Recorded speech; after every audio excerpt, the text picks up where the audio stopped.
Should be starting up now. Excellent. Hello. All right, so hopefully some people start clicking on that link. Yeah, so that link is, we put that in all the old Google event pages. Yeah.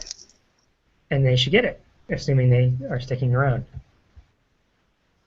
We're only 15 minutes off. Yeah, not too bad. Not too bad. And how will we know they're here is the question, right? Because they were... down below your video, you see 0 viewers? You see that? No, not on my screen. Okay. I see the group chat. But you'll let me know, right? You can. Yeah, I see 0 viewers right now, so that should start showing up when people go to the YouTube page.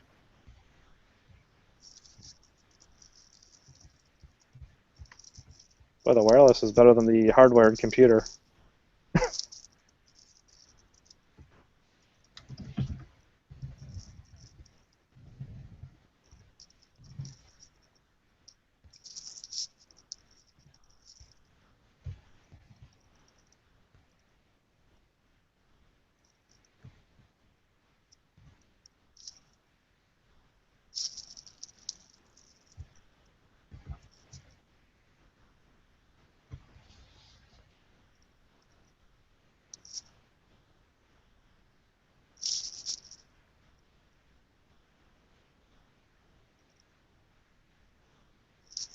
There. So okay. Here we get some 1 viewer. Please.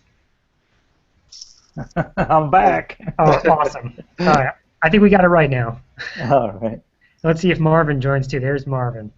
Excellent. Yeah, Marvin's muted. But yeah, I figured since you guys were presenting, I will be mute. Oh, okay. Okay, perfect.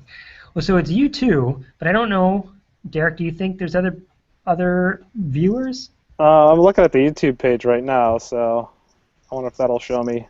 Back with the other link, Derek, I could see you, and that's why I was saying you might want to consider at least saying something to people there, because I could see you, Chris, I could hear you fine when you started to speak. I couldn't hear, is it Louis or Luis? Oh, I'm here. You should be able to hear me now. Well, but from the other link, I couldn't hear you, but I could hear Chris just fine, probably because the machine's in the room. Well, he had his earbuds on to talk. Yeah. I didn't have those on. Yeah, but I guess, so whatever you're saying now, they're hearing in the other feeds. So if they need to switch or anything, you might want to say something, because I could see you plain as day there, but I could see you working, but that was about it. Okay. Well, the other Hangout's been turned off, so now it's just a dead video. So. Gotcha. I posted the link to the new YouTube channel on this new Hangout page. Okay, cool. So hoping people start clicking on it. Right. I will go back to mute. So, I don't know. What do you think, Derek? Give it a minute. You guys cool with hanging for a second just to see if other people click on it? Sure. Yeah, I'll give another few minutes. Oh, yeah. You have like emails you can check and stuff, right? Or we could just chat, because this is really the first time we've talked. Oh, right? Yeah, we've never met, actually. I think, Luis, to be honest with you, I think we were at Closing the Gap last year together. Like, we were in the same building, but I don't think we actually got to meet. Like, I saw you from across the room, and I'm like, oh, I know that guy. You know, like I know on Twitter. You know. Yeah, well, I'm familiar with your work from AT Chat and other Twitter. I follow you on Twitter. But are you going to Closing the Gap this year? No, not this year. There's only so many we can actually, can get away for. Right. Working in the public schools, you can only take so many days, and so ATIA does the thing where they invite us to be a pre-conference presenter, and so, maybe if CTG did that, we would be like, oh, maybe we consider going there, but you know what I mean. You can only pick so many. What about you? Are you going? Yeah, I'll be there. Yeah, you're doing a pre-conference. I may even show up to Closing the Gap, because it's basically down the road from me. You're doing both? Possibly, yeah. Sweet. Well, you said if one's in your neighborhood, that makes it a lot easier. Yeah. It looks like we got 5 people watching right now on the YouTube page. So. All right. So. I mean, if anything, this is a recording, so we can edit it, and then you can present. Okay. So. Yeah. I guess I'll just turn it over to you and let you begin your presentation, since we're about 20 minutes in. Yeah, no problem. So the whole idea here was that we do like a little half-hour introduction to Universal Design for Learning for those that maybe don't know about it. Plus, since we have Luis and Marvin on air, guys, feel free to jump in at any time and give your spin on things, because I know you have these are guys that I follow on Twitter and that you're highly respected in the field, and so they would have valuable input on how things work in their neck of the woods, and if what I'm saying, if they can corroborate what I'm saying, or say, oh no, Chris, you've totally got it wrong. There's a whole different spin on how we put it here. So totally open to that, guys. So feel free to jump in. So I'm going to screen share right now just to jump over to kind of the slide deck that I had prepared. Everyone has their little spiel on how they do, how they present Universal Design for Learning, and this is kind of how I've put it together. So first, here is, Derek, am I good? You seeing my screen over there? Just loading up the slides. So this is the entire presentation that's loading up, and there's the link. That link we know for sure works. It takes you right to the Google Slides, and so that's just we're not going to get to all the slides. So if you want to continue on afterwards and look through them, there's lots of resources embedded into the presentation that we just won't get to today. That's who I am, my contact information. The most important one there is the Gmail account, because if you have questions afterwards, feel free to send me those questions and ask me. We also thought it would be fun to do a little Padlet, and so what this is if you were to go to this link, bit.ly/UDL Padlet, it opens up a Padlet page, which is like an online corkboard, right? So a post-it notes on the wall sort of thing, where you can put your questions, put ideas, or at the end, if we talk about tools that we use that either Google tools or beyond, any tools, you can put those ideas right here on this page.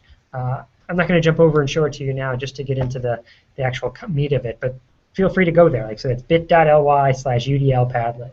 So everyone have that. And this gets you to the entire presentation right here, bit.ly/GEG Northern VA UDL. Quick, take a snapshot. Bring out your phone. Take a picture of this if you have to. Whatever it takes to get this in. Okay? I can always jump back to if I have to, right? Right there? Okay. Also, I like this little visual here of BART, this URL. It says bit.ly BART Blackboard. It's a way to make this little image of Bart Simpson chalkboard openings. I think it's a cool tool for students to use. Like this one is the one I made, that you'll participate in the best way that works for me. So if you're like, Chris, what are you talking about, Padlet? I don't know what that is. That's fine. I'm sure you know how to use email. You can email me or Derek afterwards, and we'll get back with you with questions. Okay.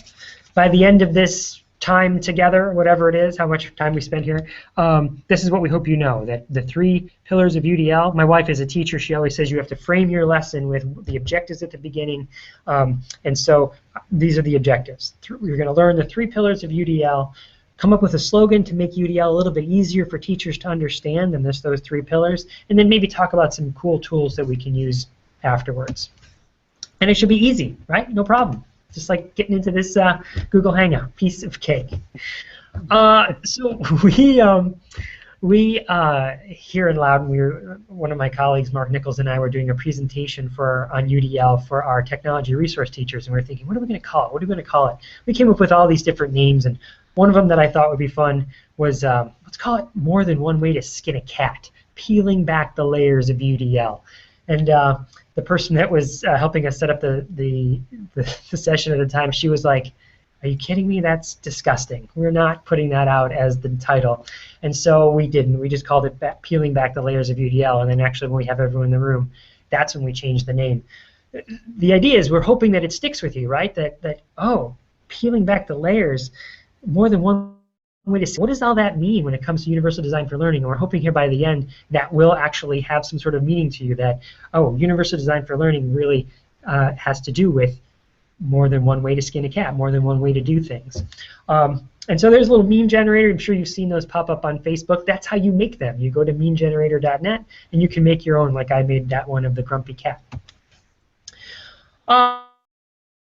The best TEDx video that you'll see is this one linked right here. It's called The Myth of Average, and it's by a guy named Todd Rose, who is a Harvard dropout that turned to he's a high school dropout turned Harvard professor.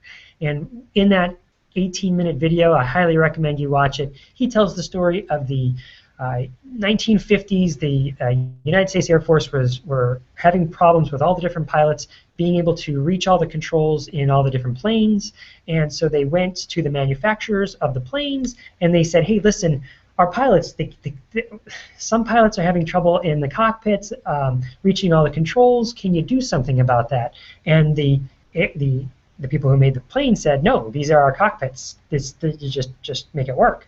And the Air Force said, listen, we did some research and found out that there is no average pilot, that some pilots are taller and some pilots are shorter and some pilots are wider, and they all have different needs when they're flying the plane, and so we can't have one cockpit that fits everybody. We need you to design the plane in such a way that anyone can access it. And again, the airline companies, the companies that manufacture the airplane said, no, we can't do it, and the United States Air Force said, basically, if you don't do it, we're not buying your planes anymore. And so guess what they did? They changed it so that they made the cockpits with adjustable seats, and they made the controls adjustable so that people of all different heights and sizes and body frames could access the controls and fly the plane safely. And so that is a really powerful message.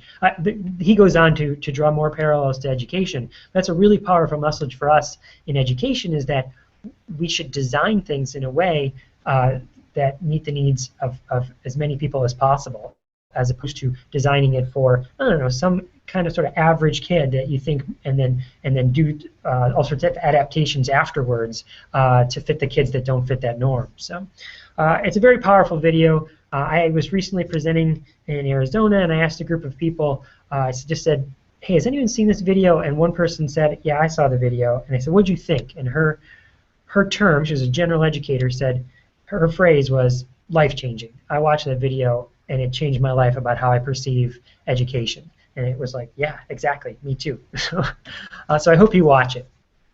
The term universal design for learning is really born out of this architectural term, so stuff that architects use called universal design. The University of North Carolina really, the Center for Universal Design at North Carolina State University, they said these are kind of the principles with universal design. And I'm not going to read the slide to you, but just so you can see, like when you're designing something for as many users as possible, here's what you're looking for. You want people to be able to make mistakes and that be okay. You want to make it be simple and intuitive. If it's too complex or cumbersome, people won't use it. Hey, how many people tried to get into our Google presentation today and they couldn't, and so they left because maybe there's a design flaw there on Google's part about how to start a Google Hangout. And then, is it flexible so that many people can use it as possible? These are just some of the design elements you'd think of when you're designing a space, like a building or anything that you're creating. And hopefully those who left are going to watch this video when it's recorded on YouTube. Exactly. Anyone can watch a YouTube video. Here's one of the classic cartoons that illustrates universal design for learning. This one I am going to read to you. Here you have the kid in the wheelchair saying, could you please shovel the ramp? And then the janitor over here saying, well, all these other kids are waiting to use the stairs. I'll get to the ramp after I do the stairs. And of course the kid in the wheelchair says, yeah, but if you shovel the ramp, everybody could get in. Which of course begs the question, why have the stairs at all? Why don't we just have a ramp? Why don't we just build? Here are two classic examples of universal design. Not learning, just universal design out in the wild. Here are a picture of these two adorable children standing in front of Walmart, and you see that there are these sliding glass doors, right? They're automatic doors. You walk up and they automatically open. And how is that universally designed? Well, anybody can get in, right? If you're pushing a stroller, you can get in. If you're in a wheelchair, you can get in. If you're walking, get in. Basically, anyone can go through those doors, and you don't have to grab a handle. You'll see over on the left-hand side the handle of the door. Anyone who's a parent that has had a 2-year-old that's ambulatory, can walk, goes over and can grab those handle and push the door and move through. I don't need to have hands to grab onto that door handle. I can do it with my elbow. I could even do it with my butt if I had to. I could get up there and hit the door and move through if I was carrying something heavy. So the idea is that I don't need to be able to grab it. You could probably think of tons of other things that are designed universally. Since we had a little delay, we won't actually do this activity, but I thought if you were to click on this link, it's UD survey, I would see who in the audience could come up with other ideas. Instead, I'm just going to throw some out to you. When you go to the bathroom and you wash your hands, many places have automatic water dispensers, and so you put your hands underneath, and anybody who can put their hands underneath.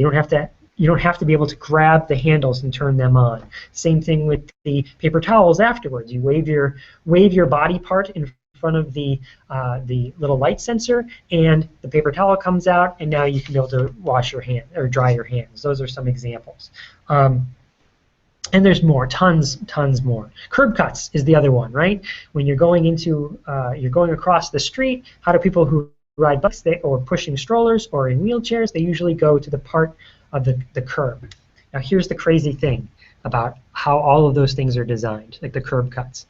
When the construction workers are making a curb cut, here's what they do. First, they make a complete curb, right? They fill it in with concrete. And then a whole separate team, that team goes home for the night, and a whole separate team comes in the next day, and they take jackhammers and they cut out just the part that they want to make the curb cut, and then they use they make the curb cut. Same thing with those doors in grocery stores. When Walmart's being built, they actually put in doors with handles, and then a whole separate team comes in and they actually take sledgehammers and smash those doors down and put in sliding glass doors. And it's kind of amazing that that's how it's done, but Derek, isn't that kind of a waste of time for people to do it that way? Can you hear me? Yeah, I can hear you. Yeah, it's kind of a waste, right? I mean, absolutely. Why would they have a whole separate team come in and do that, rip it down, and then put in those sliding glass doors, right? Why would they have a whole separate team come in and put the curb cuts in? I'm joking there a little bit, right? I mean, they don't have a whole separate team. Yeah. Wouldn't it be insane if they did that? And that really is the analogy to how we do it in the classroom. So what I mean is, many plan a lesson, and then after they have that lesson planned, they think, well, I know there's a couple kids here who aren't able to access this lesson, so I'm going to give it to the special ed teacher, and that person will modify my lesson for those handful of kids for them to access it. And if you draw that analogy to the construction workers, and what a waste of time that is, wouldn't it be better if you just designed it that the automatic doors just went in, so that the curb cuts were just designed from the beginning, so a whole separate team didn't have to come and cut those out, or that you're planning together. The general education teacher and the special education teacher are actually planning at the onset of the lesson, saying, hey, what if you didn't have to modify this afterwards, we just planned it for everybody.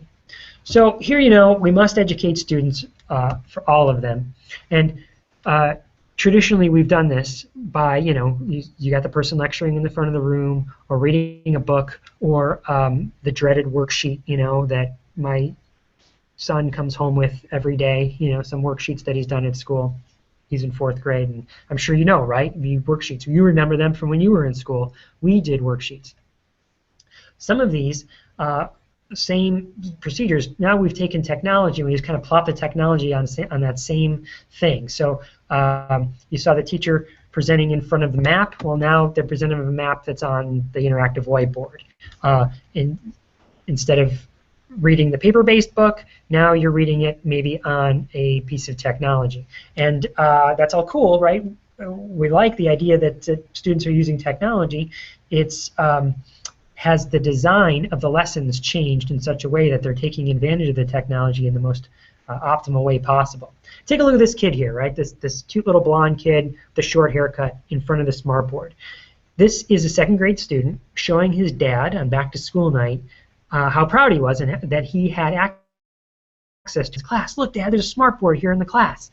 But if you look closely at that picture, Derek, what do you see? What do you see in that picture? Can you see it? That kid, right? Is that kid going to use that smart board? No, he kind of looks confused. I don't see a pen or anything. That's right. Luis is saying this. Well, yeah, there's no pen. But what was that, Luis? He can't get to the whiteboard. He can't get to it. There's a chair in front of it, and there's all this stuff in there. Obviously, this teacher does not understand that the students are supposed to access the whiteboard. It's not just something for her to access. Now, brand new to the school, everyone had those growing pains when they were first getting smart boards where they thought, oh, this is where I put my projector. This is where I project movies to, you know? And then people learn, oh, wait, what if I had the student go up there and do that? Plus, notice the other thing, it is way too high for that student, right? Or for a short teacher. I've seen that quite a bit, actually, where the smartboard is put up high because the students will be able to see it better. Yes, exactly. But it misses the point that the whole point of the interactive whiteboard is for it to be interactive. Well, or that it should be, that's an excellent point, right? Have it, whoever's making that point, have it up high, but have it on adjustable tracks, so you can bring it back down low when students need to access it, and then bring it back up high when they're, you know what I mean, so that you can, it's adjustable, like the seats in the airplanes or the seats in our cars. You know, you wouldn't buy a car that has the seat couldn't move, right? You'd have to it has to have adjustable seats so multiple people can buy the car. Same thing with the smartboard. That's what I like seeing when we go out to the elementary schools in particular. They have the Promethean boards are able to be adjusted up and down electronically, which teaching high school I never had thought of that, because I'm like the small person in the high schools, but at the younger grade levels there, it's good to have that option. Absolutely. You can have, sorry to jump in here, but another thing you can do is you can have you can project onto the board, but what I've done is I've used like a 22.5-inch touchscreen monitor. You can get it for like around $800. Connect that to your computer. You can project onto the board. You can do everything you want to on that touchscreen monitor, and you can have it down table height so the student can access absolutely every single corner of it, yet you can still have the original board mounted up high enough the best of both worlds. Yeah, so but again, it's just a matter of digging in to find that. Yeah, and so the idea, right, the whole idea is that all of those things you want to do at the onset. You don't have to retrofit afterwards, right? So how do we reach everybody that way? How do we design it, right? First, we got to break through the mold that we don't want everyone to be the same, right? That everyone is different. Because if everyone was the same, we'd be miserable. We'd be like clones, right? So you don't want that. You definitely want different. You want to have people be different. And so the way you attack, really the definition of universal design for learning is looking at during the planning process, how do I design my lessons in a way that everybody can access them? It really happens during the planning process. And so here's another great example, right? On the left-hand side, you have the Guggenheim. The Guggenheim is designed for all. In fact, I don't know if you've seen the movie Mr. Popper's Penguins, Luis? No, Marvin, you haven't seen it? You guys got to watch Mr. Popper's Penguins, okay? Because there's the scene where Jim Carrey takes, he's, the premise of the movie, right? He adopts all these penguins. Well, he goes to the Guggenheim and he takes this bucket of water and he throws the bucket of water down the Guggenheim, which is this, spiral-shaped building. And the water goes all the way down the building, and the penguins then can slide all the way down the building, meaning that the Guggenheim is designed in such a way that it's accessible to people who can walk, people in wheelchairs, and penguins. Everybody, right? As opposed to this ramp that is slapped on afterwards as an afterthought, where if someone were trying to get on there, getting up there and trying to open that door, and basically if you look at both of those, one of those is really beautiful, and the other one is butt ugly. Right? So which would you rather be involved with? Would you rather something that's ugly or something that really is designed well and that people think is awesome? Here's another classic example to help us describe universal design for learning. For fair selection, everybody has to take the same exam. Please climb that tree. And so here you have all these different students that have to do the exact same activity. So here's the question, because a lot of people have seen this cartoon before. Here's the question that I ask everybody who's watching now and in the future. Look at this picture. which animal are you? Are you the monkey who was able to climb the tree? Are you the bird that was able to get to the top of the tree a different way?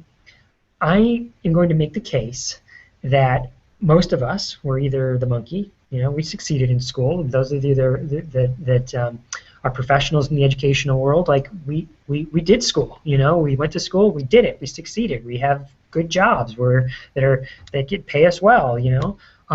So we did it, we win. But what about the other people?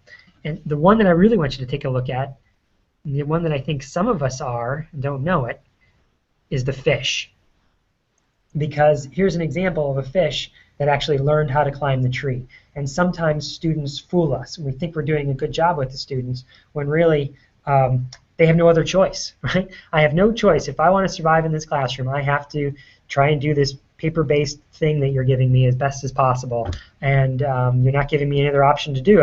Everyone's doing this worksheet. I guess I have to do it too, and I'll struggle through it as best I can. And you see some students still, despite all those adversities, come out and succeed. And so we think, hey, great, they were able to figure it out. They struggled through it and they did it. And really, they're the fish that climbed the tree. What about all the fish that didn't learn how to climb the tree?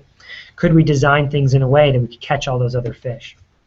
So, if you're a general education teacher, yes, I get it. I'm supposed to plan my lessons with a special education teacher, and I'm supposed to plan them for everybody. So what does that mean? How do I actually design my lessons? And here they are. These are the 3 pillars, right? How do I engage my students in such a way that I understand that I have to do it multiple ways? It's not one way to engage them. I provide multiple ways to engage them. How do I represent the content in such a way that it's not just one way, but I'm representing the content, I'm teaching the content using different modalities? And then how am I taking that content that the students now know, and how are they expressing it? Are they speaking it? Are they writing it? Are they doing a video? Are they dancing? I don't know, whatever. There's tons of different ways that they can express what they know. So you allow them to have those opportunities to express it in different ways. These are the 3 things that you, as a general education teacher working with your special education teacher, think of as you're designing the lesson. If I might make a quick comment on that slide. Yeah. When we think about multiple means of representation or action expression, specifically representation, the fact is that if we provide multiple, that helps other students as well. So there might be a student who requires a special format, but if we provide a variety of formats, it helps all the other students, see more connections and see how the information is related. So that's the whole idea behind universal design for learning, is that what's essential for some most of the time works well for everybody. That's exactly the point of the next slide, Luis, is that so how did I hear about this, right? How did the Assistive Technology team in Loudoun County Public Schools hear about this? Did we watch some YouTube video and say, oh yeah, this is the answer? No, right? We came to it very organically. In fact, Luis, when I first heard the term universal design for learning, I hated it because I was like angry, so let me explain that for a second, because you're like, what? The Assistive Technology team would go out, and what we do is we meet with teachers when students are struggling. And so the student, let's say it's a writing difficulty. Hey, I'm having trouble. The student's having trouble writing. What kind of tools and strategies can you put in place to help us? And so we come up with some tools and strategies. And every time we do that, Luis, every time we do that, they would say, oh, that's not just going to help Scotty, that's going to help Derek and Sandy and Cindy and everybody else. We'd be like, yeah, right. So if you plan it that way, then, and using these tools, if you plan from the start, then you can hit all of the kids in your class. And so then we hear the term universal design for learning, and we're like, but this is what we've been preaching for years. Come on, now you're just coining a phrase, universal design for learning. And so at first I was a little bitter, like, we've been saying this, but we never called it that.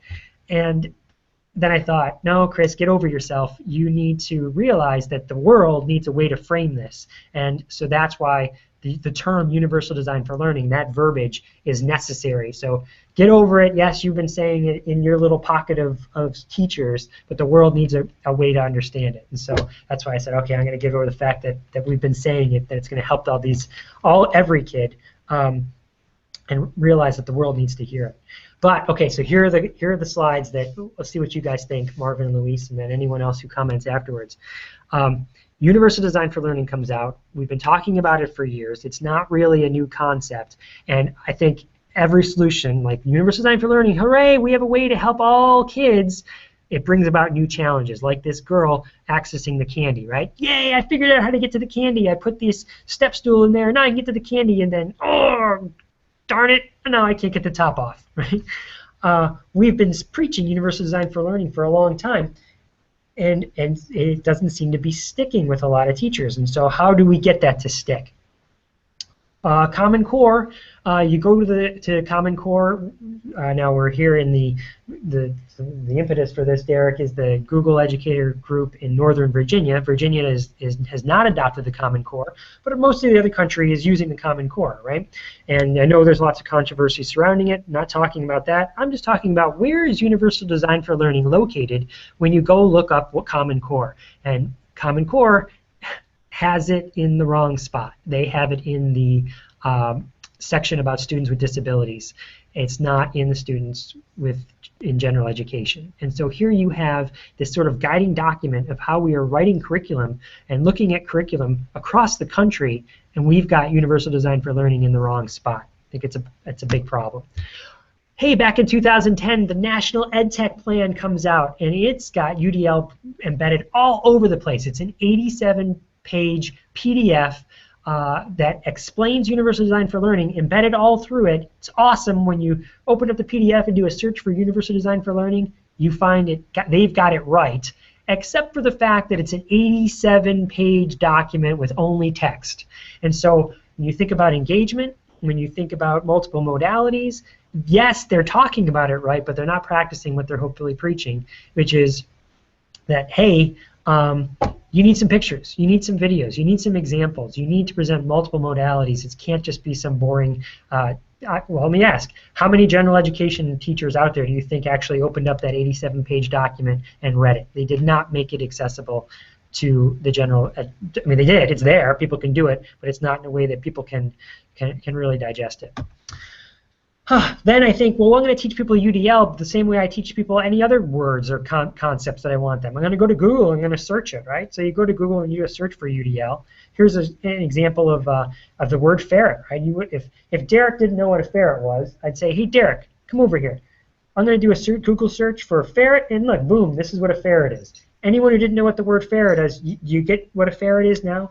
Pretty clear, right? I mean, Absolutely. That's what a ferret is. I'm going to do, this is the Universal Design for Learning. Do that same thing put it into Google Image Search, Universal Design for Learning and Google Image Search, and this is what you get.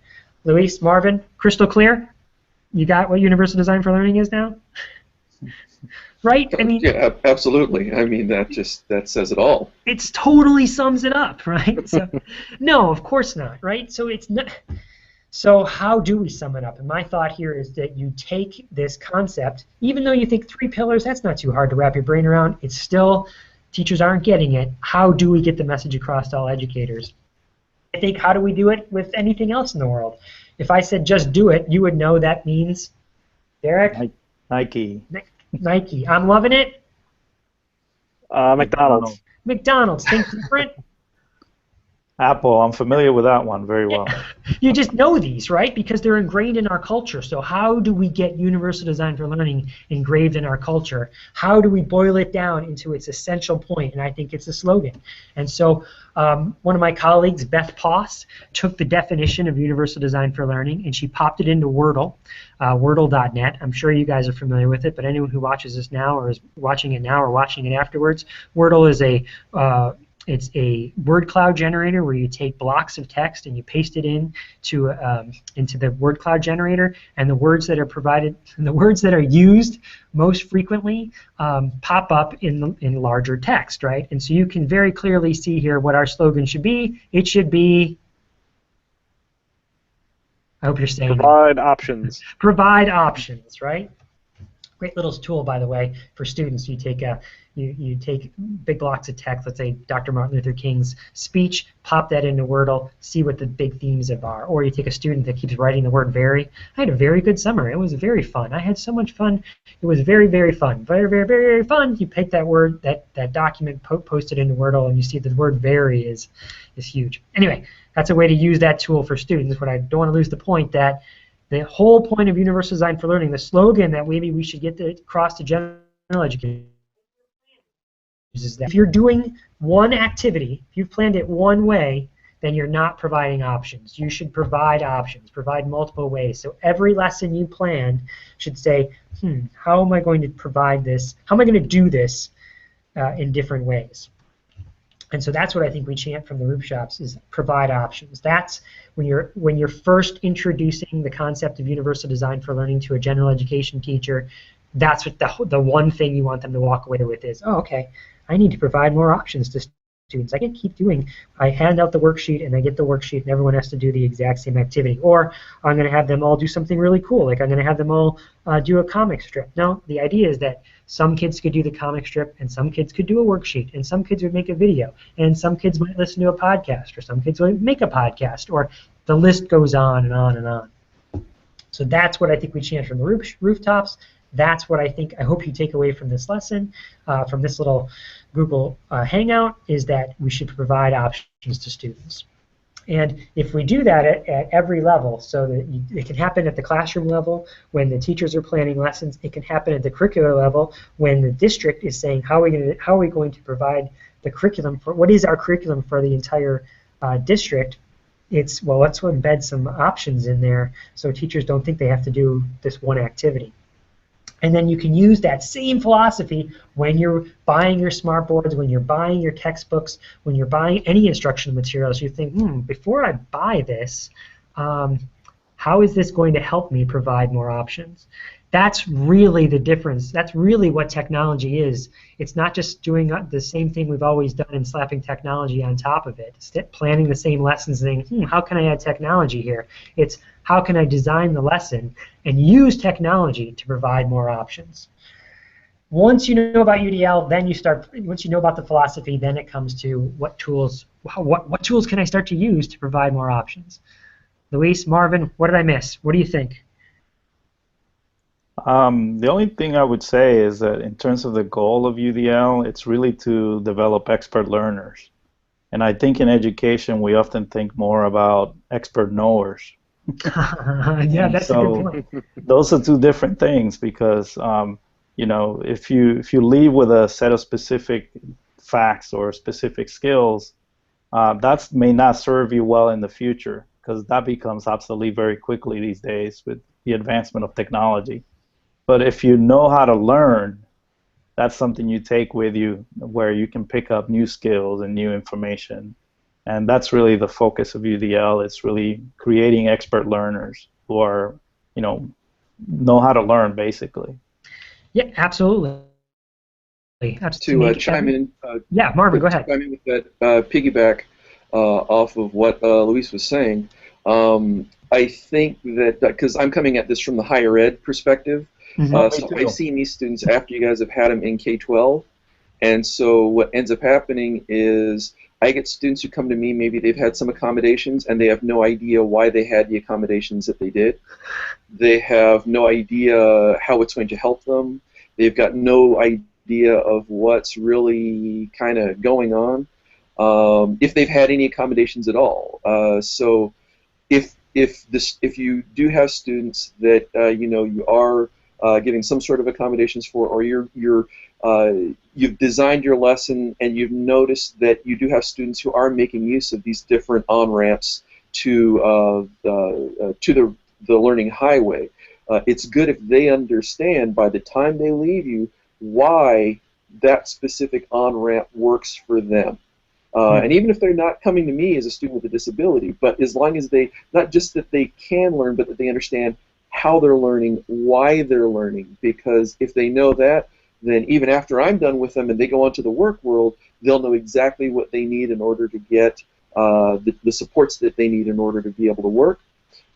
There's systems that will help them with that, but those systems aren't as supportive as they are in K-12. So those systems want you to know in advance what tools you need. If you don't know what tools you need, it's going to be tough getting them to help you. So the K-12 environment's the perfect environment to not only provide that framework for UDL and be able to get kids that initial exposure, get educators that exposure, but also to help students understand why it is I do better with a podcast than with a worksheet, why it is I do better with a diorama than an interpretive dance. Mm-hmm. So let me add to that, Marvin, is that one strategy that I found useful, and I think the rest of the members of my team would say they found useful for helping students help themselves figure that out, is that so often the teacher is saying, here, well, you should use this, as opposed to, here's a menu of some options you have, and you choose which tool you think might work best for you, and maybe even let them struggle a little bit. Oh, that didn't work so well. You know,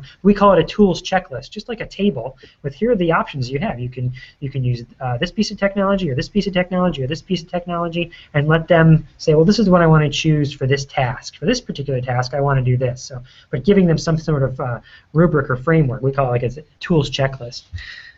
Well, that's definitely building their autonomy, which is what we want, right? For them to be self-reliant and self-aware learners. And so if we are always giving them the tools and telling them use this, then we're not building that autonomy that they'll need in the future to kind of, as Marvin was saying, come up with the strategies that work for them. Absolutely. And know when strategies don't work and abandon those and pick up new ones. That's important, and that's the thing is it helps them to also become wise consumers of even assistive technology, because there's somebody out there, everyone will sell you anything.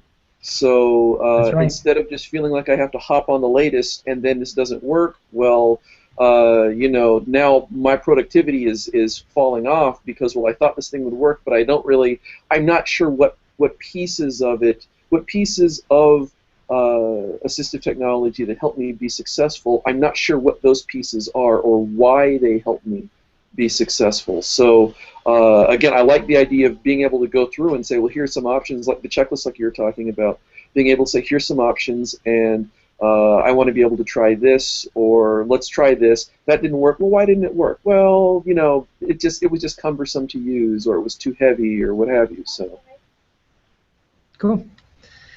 All right, guys, any other things to sum it up here? If you had like one final thought to think about universal design for learning, hey, general educators here, special educators, any educators, this is what the message you need to have. Like, my message is provide options. What do you guys say?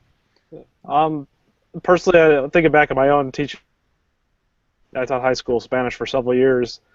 I'm just thinking of the different, world language has kind of lended itself to having multiple ways of learning things. You can do a lot of manipulatives, a lot of listening, speaking. Those are all integral skills necessary to learn the language. So looking back at lessons, I felt like I was doing some of that, but there were multiple ways of doing each of those activities. For listening, and I could have kids with headphones. I could have them listen to groups. I could have them talk to each other. So there's different ways to vary those activities and skills as well.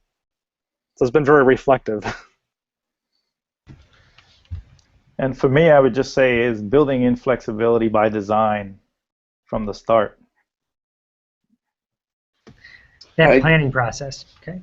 I guess I would say just kind of I'm taking what everybody else is saying and just kind of, I'd like to amplify it, but also put out there, if you're an educator who's trying to go through and modify a lesson, ask for help if you're running into a roadblock, if you don't quite understand, if you don't understand UDL, or if you don't understand, or you're not quite sure how you can modify your lesson. Get help, get other eyes, other brains in there to help you figure out just what you can do, because I know for myself, I miss stuff all the time. I might think that it's awesome, and I'll miss just, you know, one little nugget of awesome, so I can have somebody else come along and help me pick up that extra nugget. So it's great if you can have other folks in there, so definitely ask for help. And I guess I'll add to that, Marvin, that you're just asking for help in your neck of the woods, but look at you guys. I mean, like I said, I feel like I know you guys because I follow you through Twitter. The world's a lot bigger place, I mean, a lot smaller place right now. We can, I could ask you for help. I could ask Luis for help. I could ask tons of people that we know through our social media networks for help. So you have, and everyone's pretty, especially in our field, willing to help. We want to give strategies and suggestions. All right, guys. Derek, anything else to say to wrap this up? I was just looking at the Padlet. Few comments. No questions really.